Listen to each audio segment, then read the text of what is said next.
नमस्कार दोस्तों। तो कैसे हैं आप? मैं हूँ शिवम सिंह सिसोदिया और आपको पढ़ाने जा रहा हूँ बिहार बोर्ड का संस्कृत। तो बिहार बोर्ड में जो संस्कृत की बुक चलती है पीयूषम भाग 2। बुक्स और भी चलती हैं लेकिन सबसे पहले हम पीयूषम, ये जो वीडियो है ये पीयूषम पर बना हुआ है। तो पीयूषम भाग 2 जो आपकी बुक है कक्षा 10वीं की, भाग 1 जो है पिछली कक्षा में चलता है और भाग 2 जो है 10वीं में चलता है। तो बिहार बोर्ड की जो पीयूषम है कक्षा 10वीं की भाग 2, उसका आज हम पहला पाठ देखने जा रहे हैं, प्रथमा पाठः, जिसका नाम है मंगलम। तो आप अपनी अपनी स्क्रीन पर देख सकते हैं, आप अपनी अपनी बुक्स में भी देख सकते हैं, जो भी बुक में लिखा है वो सब स्क्रीन पे आपको दिखाई देगा।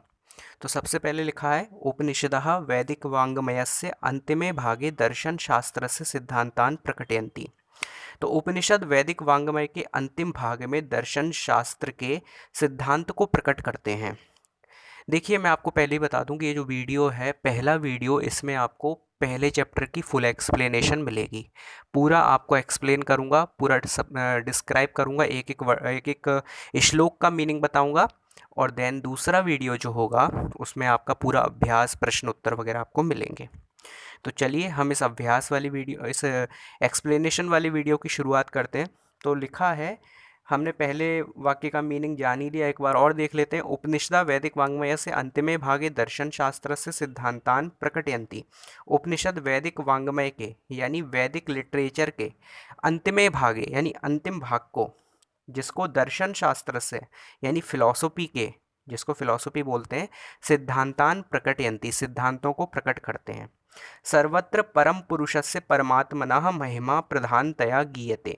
सर्वत्र यानी हर जगह, कहाँ पर? उपनिषदों की में हर जगह। उपनिषद एक ग्रंथ है, वेदों का हिस्सा है, सबसे इम्पोर्टेंट। जो वेद होते हैं दुनिया के सबसे पुराने लिटरेचर, जिसमें जो वेद हैं, वेद में जो उपनिषद है, उपनिषद में परमात्मा की महिमा और इस दुनिया के संपूर्ण रहस्य को बताया गया है। आत्मा, परमात्मा, जीव, ये सब कुछ बताया गया है। तो उसमें क्या दिया है? सर्वत्र परम पुरुषस्य परमात्मना। उसमें उपनिषदों में सर्वत्र यानी हर जगह, परम पुरुषस्य, परम पुरुष, सबसे बड़े पुरुष, परमात्मना, सबसे बड़े आत्मा, भगवान, महिमा प्रधानतया गीयते, उनकी महिमा को, उनके महत्व को, उनकी शक्तियों को सर्वत्र गीयते, प्रधानतया गीयते, प्रधान रूप से गाया गया है। तेन परमात्मना जगत व्याप्तम अनुशासितम चास्ति। वे, उन परमात्मा के द्वारा ही जगत में व्याप्त होकर शासन किया जा रहा है। देखिए लिखा है तेन परमात्मना, उन परमात्मा के द्वारा, जगत व्याप्तम, संसार में व्याप्त होकर, अनुशासितम चास्ति, अनुशासित है। वही परमात्मा हम सब में समाये हुए हैं और सबका संचालन कर रहे हैं। सैव सर्वेशाम तपसाम परमम लक्ष्यम। स यानी वह, एव यानी ही, सर्वेशाम यानी सबकी, तपसाम यानी तपस्या के, परमम यानी परम, सबसे बड़े, लक्ष्यम यानी लक्ष्य, गोल।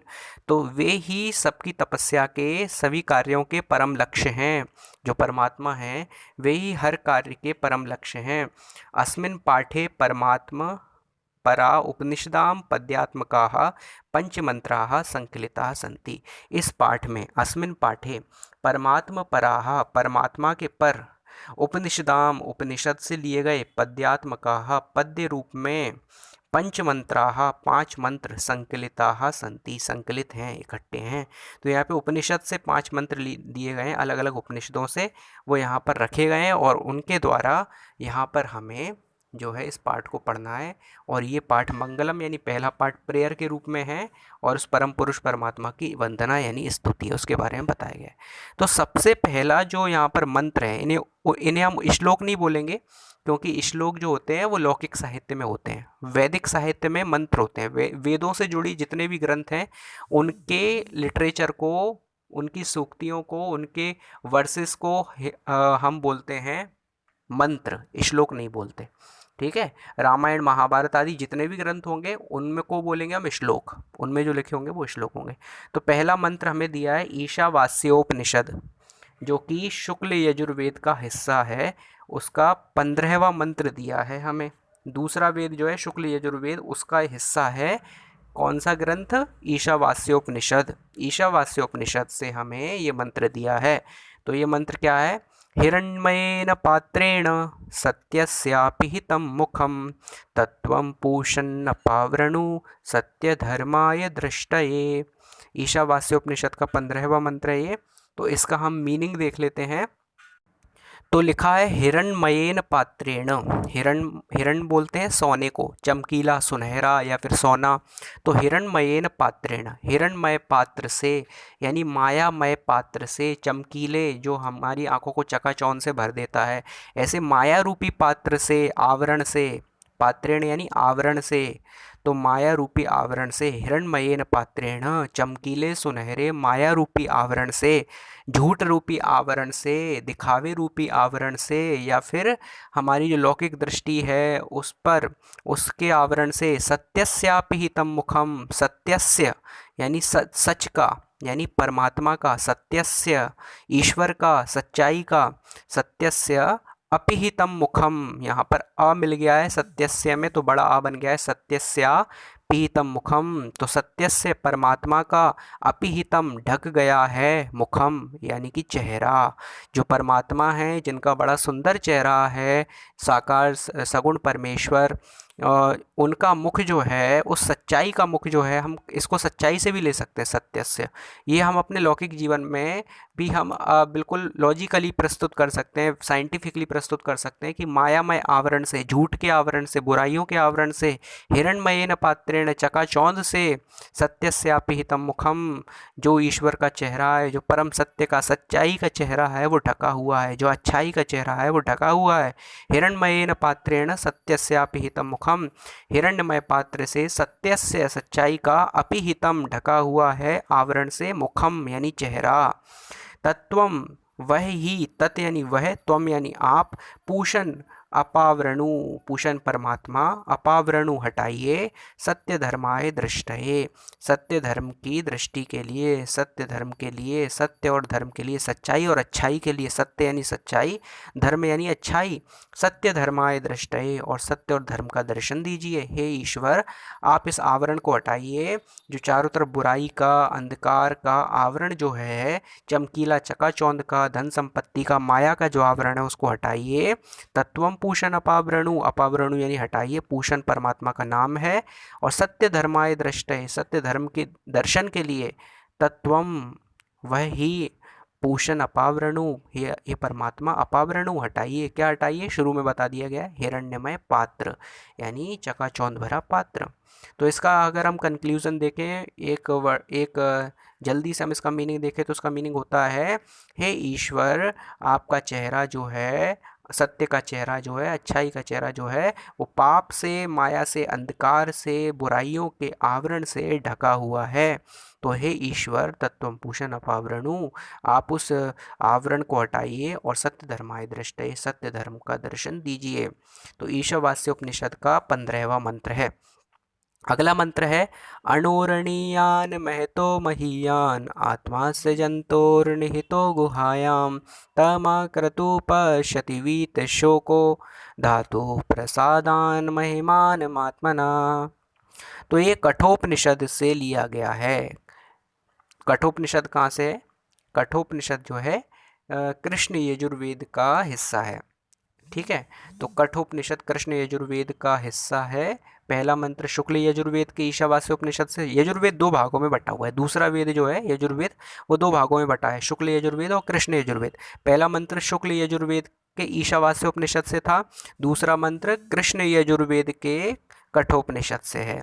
तो यहाँ पर आत्मा के बारे में, परम तत्व के बारे में, आप आत्मा समझ सकते हैं, परमात्मा के बारे में समझ सकते हैं, या जो परम तत्व है, जो हमारा जो सोल है, ये जो, या जो सबसे बड़ी सोल है, सुपर सोल है, ईश्वर है, उसके बारे में बताया गया है वो कैसे हैं।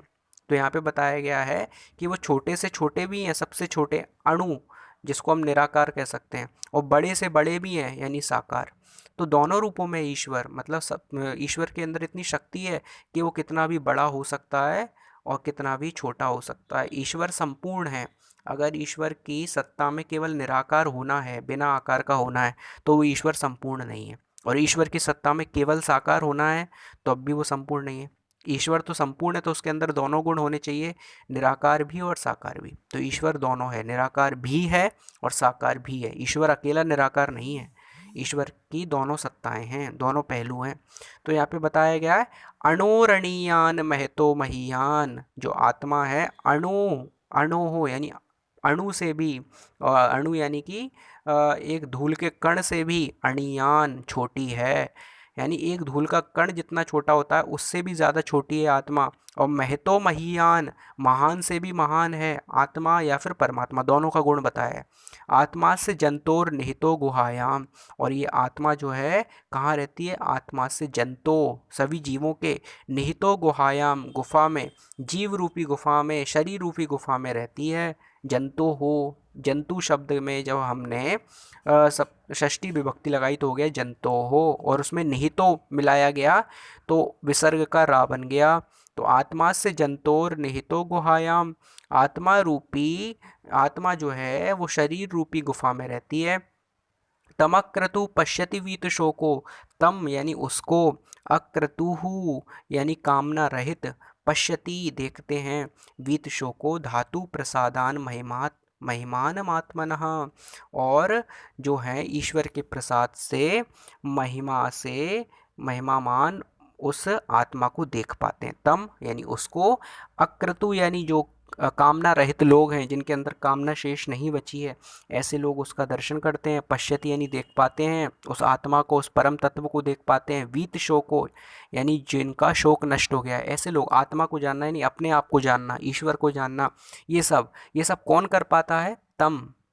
अक्रतु, अक्रतु यानी जिनकी कामनाएं नष्ट हो गई, जिनके मन में कामनाएं नहीं है।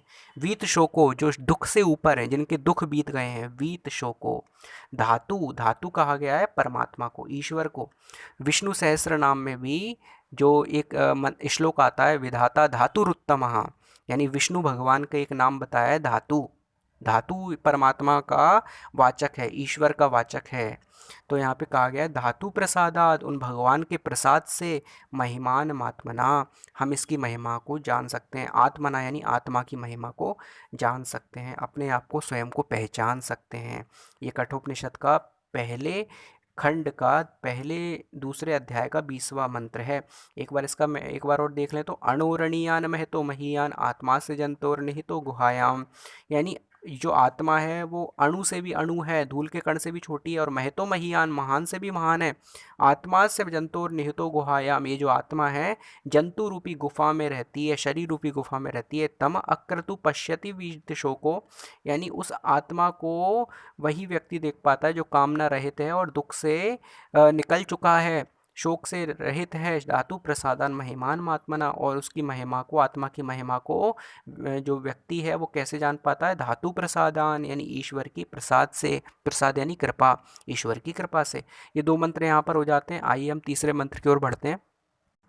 तो तीसरा मंत्र यहाँ पर हमें मुंडकोपनिषद से दिया गया है। मुंडकोपनिषद के 3.1.6 का यहाँ पर मंत्र हमारे सामने है। मुंडकोपनिषद जो कि अथर्व वेद से है। तो अब यहाँ पे हमें दो वेदों से तो दे दिया गया, दो से नहीं दिया, ऋग्वेद से नहीं दिया, सॉरी, ये शुक्ल यजुर्वेद से एक मंत्र दे दिया, एक मंत्र कृष्ण यजुर्वेद से दे दिया। अब मुंडकोपनिषद से है यहाँ पर, मुंडकोपनिषद जो कि अथर्ववेद से है। तो मंत्र है सत्यमेव जयते नानृतं सत्येन पंथा विततो देवयानः येनाक्रमन्त्य ऋषयो ह्याप्तकामा यत्र तत् सत्यस्य परम निधानम। तो मुंडकोपनिषद का 3.1.6 है ये। इसका मीनिंग मैं बता देता हूँ आपको। सत्यमेव जयते, सत्यम माँ पे हलंत है, सत्यम प्लस धन, एव सत्य ही, सत्यम धन एव, तो यहाँ पे व्यंजन संधि होगी। सत्यमेव जयते, सत्य ही जीतता है। ना अनृतम, ना धन अनृतम, ना यानी नहीं, अनृतम यानी झूठ, झूठ नहीं जीतता। सच की ही विजय होती है। एट लास्ट जो है सच्चाई ही जीतती है, कभी भी झूठ नहीं जीतता। सत्य, झूठ जो है वो कुछ समय के लिए हमें जीतता हुआ प्रतीत हो सकता है, सत्य हारता हुआ सा लग सकता है, यानी कि सत्य परेशान हो सकता है लेकिन पराजित नहीं। तो सत्यमेव जयते, सत्य ही जीतता है। ना अनृतम, झूठ नहीं। ना धन अनृतम, यहाँ पे दीर्घ स्वर संधि है और वहाँ सत्यमेव में व्यंजन संधि है। सत्य ही जीतता है। सत्यम एव जयते, सत्यम धन एव, सत्यम एव जयते, ना अनृतम, झूठ नहीं, सच ही जीतता है, झूठ नहीं। आगे लिखा है सत्येन पंथा विततो देवयानः, यानी क्योंकि देवयान नाम वाला पंथाह यानी पंथ, रास्ता, मार्ग, सत्य के द्वारा ही, सत्य से ही, और लिखा है विततो परिपूर्ण है। यानी जो देवयान यानी सच्चाई का मार्ग है, देवताओं का मार्ग है, दिव्य मार्ग है, अच्छाई का रास्ता है, वो किससे भरा हुआ है? सत्य से ही भरा हुआ है। इसलिए सच्चाई ही जीतती है, सच सच के पास दिव्य शक्ति होती है। आगे कहा है ये ना क्रमंत्य ऋषयो ह्याप्त कामा, यानी कि जो आप्त काम ऋषि हैं, जिनकी इस कामनाएं पूर्ण हो गई हैं, पूर्ण काम है, ये ना क्रमंत्य ऋषयो, वो ऋषि लोग वहीं से गमन करते हैं, आक्रमंत जाते हैं, उस सच्चाई के रास्ते से ही परम पुरुष को प्राप्त करते हैं। ये यानी उसके द्वारा, आक्रमंत्य गमन करते हैं, जाते हैं, ऋषयो ऋषिगण यानी महान लोग, आप्त कामा यानी जिनकी कामनाएं पूर्ण हो चुकी हैं। आगे लिखा है यत्र तत् सत्यस्य परम निधानम, जहाँ पर सत्य स्वरूप पर ब्रह्म परमात्मा का निधानम यानी धाम है, वहीं जाते हैं। यत्र यानी जहाँ, तत् यानी वह, सत्यस्य यानी परमात्मा का, सच का, परमम यानी सबसे बड़ा, निधानम यानी धाम है, घर है, ऐसा इसका अर्थ है। एक बार पूरा अर्थ देखें तो सत्यमेव जयते नानृतम, सत्य की ही विजय होती है, झूठ की नहीं। सत्येन पंथा विततो देवयाना, यानी सच का रास्ता ही देवताओं का मार्ग है, दिव्य मार्ग है। और आगे लिखा ये ना क्रमंत ऋषयो ह्याप्त कामा, उसी मार्ग के द्वारा गमन करते हैं, यानी मृत्यु के बाद जाते हैं, उसी रास्ते से जाते हैं आप्त काम, जिनकी कामनाएं पूर्ण हो चुकी हैं, ऐसे ऋषयो, ऐसे ऋषिगण। और यत्र कहाँ जाते? यत्र यानी जहाँ, तत् सत्य से परमम निधानम, जहाँ पे परम सत्य का, ईश्वर का जो है वो धाम है।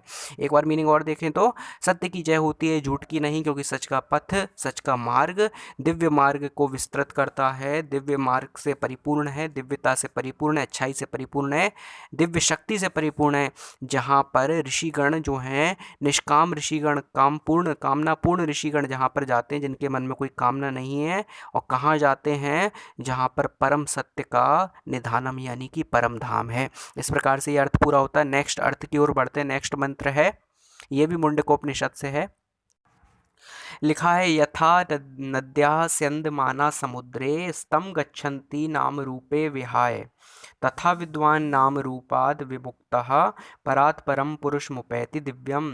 यथा यानी जैसे, नद्या यानी नदियाँ, बहुवचन है नदी वर्ण का, नदी नद्यौ नद्याः, ईकारांत स्त्रीलिंग शब्द है, नदी बड़ी ई, ईकारांत।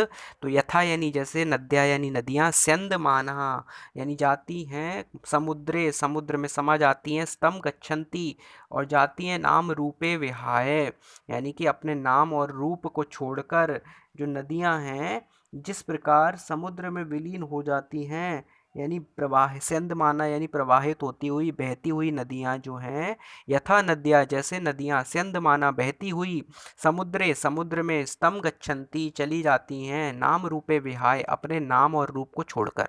अब हम देखते हैं कि नदियां जो है बहती हुई समुद्र में जाकर विलीन हो जाती हैं और अपने नाम और अस्तित्व को जो है उसी में समा देती हैं, फिर उनका ना नाम रह जाता है और ना रूप। जैसे कि मान लीजिए 4 नदियां, गंगा, यमुना, सरस्वती, गोदावरी, चारों अपने मार्ग से बहती हुई आ रही हैं और अंत में जाके कहाँ पर विलीन हो गई? समुद्र में। अब उनका ना नाम रहा ना रूप रहा, अब वो समुद्र में ही विलीन हो गई और समुद्र के नाम से ही पहचानी जाएंगी। अब उनका खुद का कोई अस्तित्व नहीं रहा, उन्होंने अपने अस्तित्व को समुद्र में विलीन कर दिया। तो लिखा है यथा नद्या, जिस प्रकार नदियाँ स्यंद माना बहती हुई, समुद्रे स्तम गच्छन्ति समुद्र में जाकर विलीन हो जाती हैं, नाम रूपे विहाय अपने नाम और रूप को छोड़ देती हैं, अपने अस्तित्व को भुला देती हैं। तथा विद्वान, उसी प्रकार विद्वान, नाम रूपाद विमुक्ता अपने नाम और रूप से मुक्त होकर, अपने शरीर के मिथ्याभिमान से मुक्त होकर कि मैं ब्राह्मण हूँ, क्षत्रिय हूँ, वैश्य हूँ, शूद्र हूँ, मैं ऊंची जाति का हूँ, मैं कुलीन हूँ, मैं विद्वान हूँ, मैं मूर्ख हूँ, मैं पंडित हूँ, इस प्रकार के अभिमान का, इस प्रकार की के परिचय का, इस प्रकार के अस्तित्व का परित्याग कर देते हैं, अपने आप को खो देते हैं। किसमें खो देते हैं?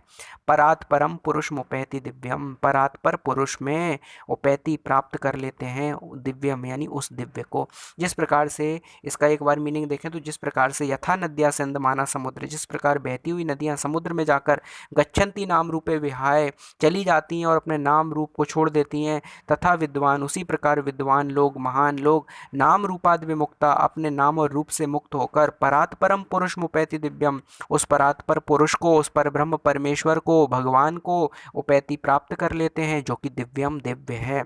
एक बार मीनिंग और देखें तो जिस प्रकार से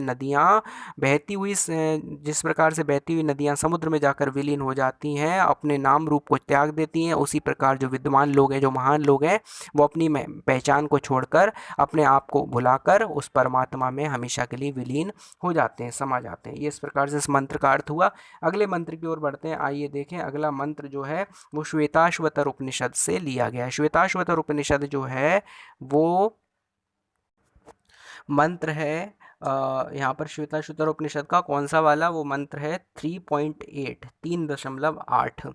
तो यहाँ पर तीसरे अध्याय का 8वां मंत्र है श्वेताश्वतर उपनिषद का, लिखा है वेदाहमेतं पुरुषं महान्तं आदित्यवर्णं तमसः परस्तात् तमेव विदित्वातिमृत्युमेति नान्यः पंथा विद्यते यनाय। यहाँ पर वेद पाठी लोग जो हैं, वेद पाठी ब्राह्मण इस मंत्र को जो है, इन मंत्रों को गाकर पढ़ते हैं।